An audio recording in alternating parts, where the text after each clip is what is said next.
Matsaro novela italo Manalavitra fanfakatu Efa nilako enao kafe eno mafia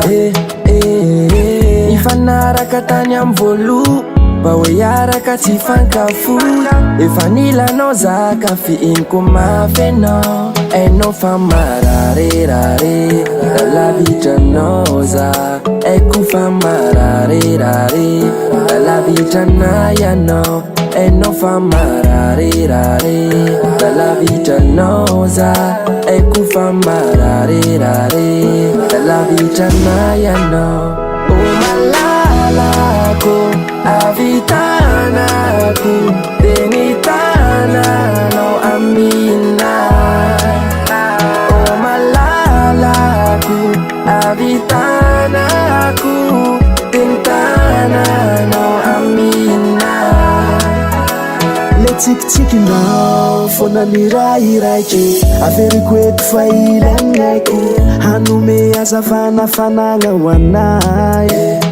Masambatsambatra ny haiko ane Eo anila no aiko mame Hanome afalina sambarana hoaya Hainao fa mararerare Ralavitranao za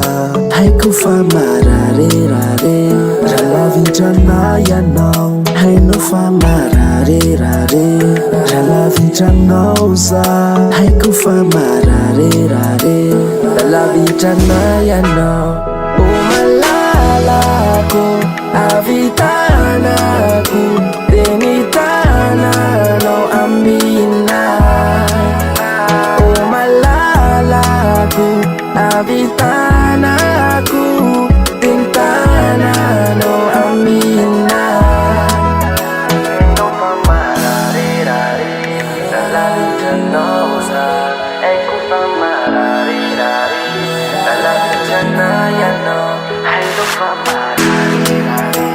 Lalavitranao za Haiko fa mararerare Lalavitranay ianao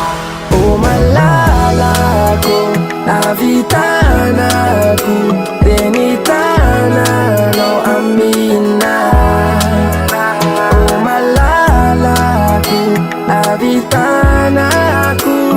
Tenitananao aminay